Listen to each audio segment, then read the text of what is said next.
Hello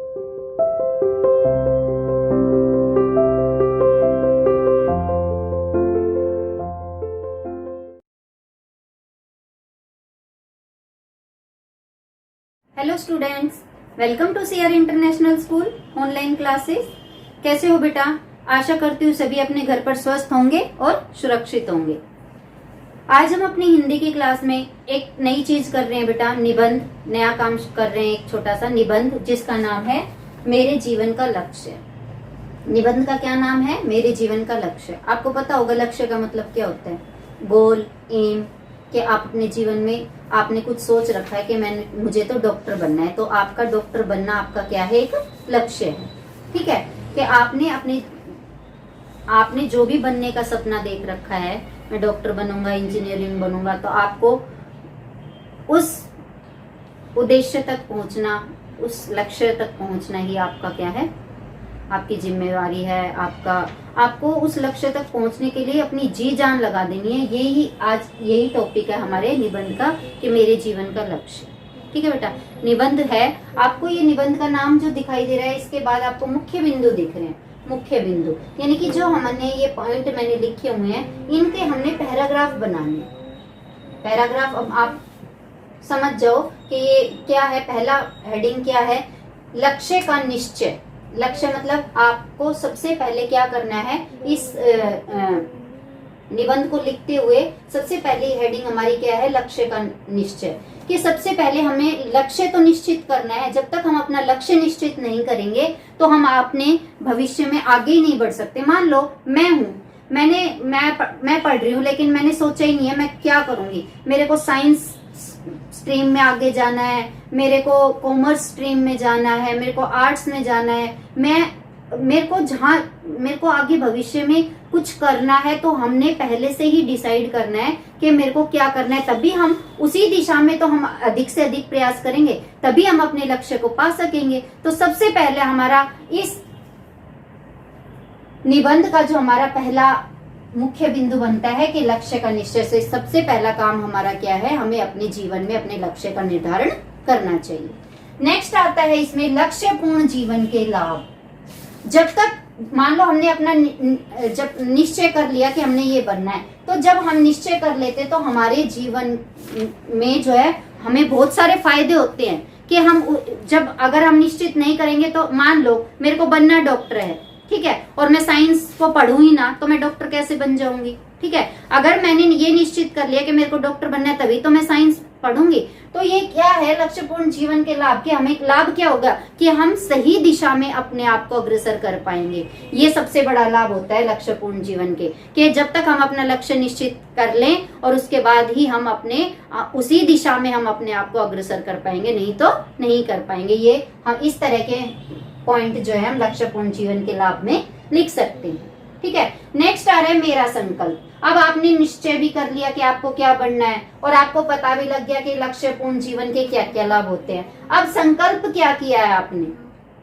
मान लो आपने doctor बनने का संकल्प किया है, या आपने टीचर बनने का संकल्प किया है। तो डॉक्टर बनने का संकल्प कर लिया, तो आप क्या संकल्प लेते हो? कि मैं गरीबों की जो है फ्री में उनका इलाज करूंगा। अगर आप टीचर बनते हैं तो मैं गरीब बच्चों को फ्री में पढ़ाऊंगा। इस तरह से आप कोई भी संकल्प ले सकते हो जो आपने आपका लक्ष्य निर्धारित किया है उसके बिहाफ पे। ठीक है, नेक्स्ट आता है आपका लक्ष्य पूर्ति के प्रयास। अब लक्ष्य पूर्ति क्या होती है? कि आपने जो भी अपना लक्ष्य बनाया है उसको पाने के लिए आप क्या क्या कोशिशें कर रहे हैं।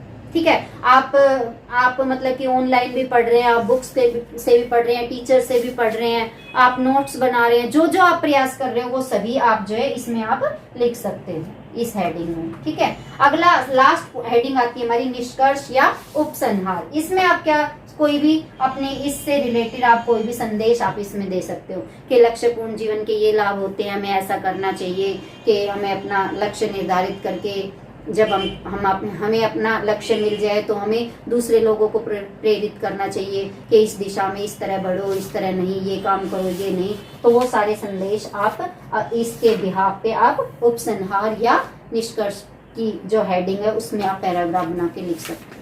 ठीक है बेटा, ये मैंने आपको हेडिंग आपको समझा दी है। अब मैं आपको इसकी, मैंने लिखा हुआ है ये ऐसे, तो मैं आपको अब इसकी रीडिंग लगाते हुए इसको मैं समझाती हूँ। ठीक है बेटा, चलिए अब हम इसकी इस ऐसे की रीडिंग लगाते हैं।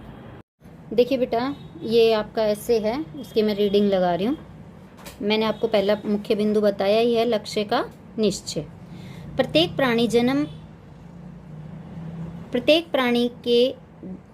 प्राणी जन्म होते ही कर्मशील हो जाता है।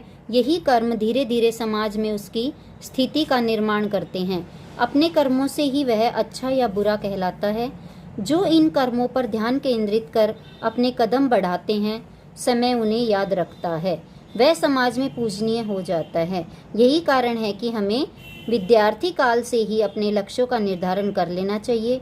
टाइल्स ने सत्य ही कहा है, अपने जीवन का लक्ष्य बनाओ और उसके बाद अपने शारीरिक और मानसिक बल को उस पर लगा दो। इसमें क्या है बेटा कि इसमें ये बताया कि पहले अपना लक्ष्य निर्धारित करो और फिर अपने शारीरिक और मानसिक, यानी कि शारीरिक क्या होता है, शरीर से ताकत, और मानसिक मतलब अपने मस्तिष्क से जो ताकत होती है वो आप इस पर लगा दो। किस पर? अपने लक्ष्य को निश्चित करने में। पहले अपना लक्ष्य निश्चित करिए। उसके बाद आपको मैंने हेडिंग बताई थी, लक्ष्यपूर्ण जीवन के लाभ। जब से मेरे मन में अध्यापक बनने का सपना जगा है, तब से मेरे जीवन में अनेक बदलाव आए हैं। मैं पढ़ाई की तरफ अधिक ध्यान देने गर्ल्स क्या करेंगे यहाँ पर, देने लगी, ताकि लक्ष्य को सरलता से प्राप्त कर सकूं। उद्देश्य को ध्यान में रखकर पढ़ने में अत्यंत आनंद मिलता है। जब तक आपको बेटा ये है, जब तक आप अपना लक्ष्य निर्धारित नहीं करेंगे तो आपको काम करने में भी मजे नहीं आएंगे। अगर आपको ये लगता है कि भाई मेरे को तो डॉक्टर बनना है, तो आप ज़्यादा से ज़्यादा पढ़ोगे। अगर किसी ने ये सोच लिया मेरे को कुछ नहीं बनना है, मैं तो अपना बिजनेस करूंगा, तो उसका मन पढ़ाई में नहीं लगेगा। तो लक्ष्यपूर्ण जीवन का सबसे बड़ा लाभ यही है कि जो है पढ़ाई की तरफ या अपने उस लक्ष्य को पाने की तरफ जो भी प्रयास होते हैं उस पर अधिक ध्यान दिया जाता है। ठीक है, थर्ड आ रहा है बेटा इसमें, मेरा संकल्प। अब संकल्प क्या किया है, मैंने तय किया है कि मैं सुबह विद्यालय के बालकों को पढ़ाऊंगा। यानी कि उसने टीचर बनने का अपना एम सोचा है, तो वो क्या कह रहा है, सबसे पहले तो जो उसको जॉब मिलेगी वो करेगा कि विद्यालय के बच्चों को पढ़ाएगा। दिन में स्त्रियों के लिए विशेष कक्षाओं का आयोजन करूंगा। यदि ये कक्षाएं सफल रही तो इन शिक्षित युवकों को भी अपने साक्षरता अभियान में शामिल कर समस्त देश में साक्षरता प्रयास का अभियान फैलाऊंगा। दिन में क्या कह रहा है, पहले तो वो बच्चों को पढ़ाएगा, दिन में स्त्रियों को पढ़ाएगा, और स्त्रियों व युवकों को, यहाँ पर आएगा स्त्रियों या युवकों के लिए कक्षा का आयोजन करूंगा ये। और फिर वो कह रहा है अगर ये कक्षाएं मेरी सफल हो गई तो जो ये युवक होंगे जिनको मैं पढ़ाऊंगा उनको अपने साक्षरता अभियान में शामिल करके, यानी कि उनसे भी मैं यही कहूंगा कि तुम भी इसी तरह पढ़ाओ और मेरे साक्षरता अभियान को सफल बनाओ। ठीक है, अगली मुख्य बिंदु था बेटा इसका, लक्ष्य पूर्ति का प्रयास। इसमें क्या है कि वो क्या क्या प्रयास कर रहा है, अपने गोल को, अपने एम को, अपने उद्देश्य को, लक्ष्य को पाने के लिए क्या क्या प्रयास कर रहा है वो है, मैंने अपने लक्ष्य को पूरा करने की दिशा में प्रयास करने शुरू कर दिए। अब वो कह रहा है मैं अपने जो मेरा उद्देश्य है, जो मेरा लक्ष्य है, उसको पूरा करने के लिए मैंने सारी कोशिशें करनी शुरू कर दी है। यानी कि जो भी उसको उस लक्ष्य को पाने के लिए जो काम करने चाहिए वो उसने करने शुरू कर दिए हैं। पढ़ाई के प्रति मैं और अधिक गंभीर हो गया हूँ। गंभीर मतलब सीरियस हो गया हूँ, मैं बहुत अच्छे से पढ़ाई करने लगा हूँ। जब तक मुझे अपने लक्ष्य की प्राप्ति नहीं होगी तब तक मैं जीवन में आराम नहीं करूँगा तथा अपने लक्ष्य की प्राप्ति के लिए लगातार प्रयास करता रहूँगा। अब बेटा ये जहाँ पर भी रहूँगा, करूँगा, इस तरह आ रहे हैं तो गर्ल्स यहाँ पर अपने आप चेंज कर लेंगी, वहाँ पर अपने आप से स्त्रीलिंग शब्द कर लेंगी। ठीक है, अब निम्नलिखित पंक्तियां मुझे सदा चलते रहने की प्रेरणा देती है। अब यहाँ पर जो भी ये ऐसे लिख रहा है, जो भी लिख रहा है वो कह रहा है कि मैं कुछ पंक्तियां लिख रहा हूँ कि इन पंक्तियों से मुझे, इन लाइनों से मुझे सदा आगे चलते रहने की, यानी कि मैं कर्मशील रहने की प्रेरणा मुझे इन लाइनों के द्वारा मिलती है। कौन सी हैं वो लाइनें देखिए, धनुष से छूटता है जो बाण, पथ में कब है ठहरता, देखते ही देखते वह लक्ष्य का भेद है करता, लक्ष्य तक पहुँचे लक्ष्य प्रेरित बाण है, हमें ठहरने का गम कैसा, बिना पथ में पथिक विश्राम कैसा, कि इन लाइनों को जैसे ही वो पढ़ता है तो वो कभी भी रुकता नहीं है, सदा अपने कार्य में अपने लक्ष्य के लिए प्रयासरत रहता है। इन पंक्तियों से उसको मतलब कि आगे बढ़ने की बहुत अधिक प्रेरणा मिलती है। ठीक है बेटा, लास्ट हमारी हेडिंग आती है निष्कर्ष।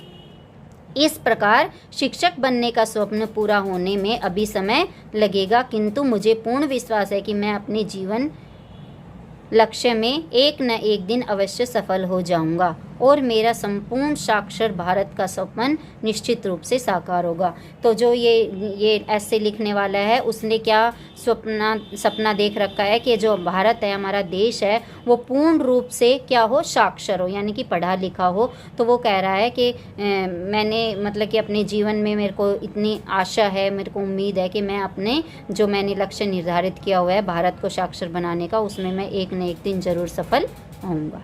ठीक है बेटा, ये आपका ऐसे था, इसकी पीडीएफ आपको मिलेगी, तो आप इसको पीडीएफ से देख के अपनी फेयर नोटबुक में लिखिए और याद करिए। ठीक है, अगली क्लास में मिलते हैं अपने नए काम के साथ, तब तक के लिए bye, have a nice day.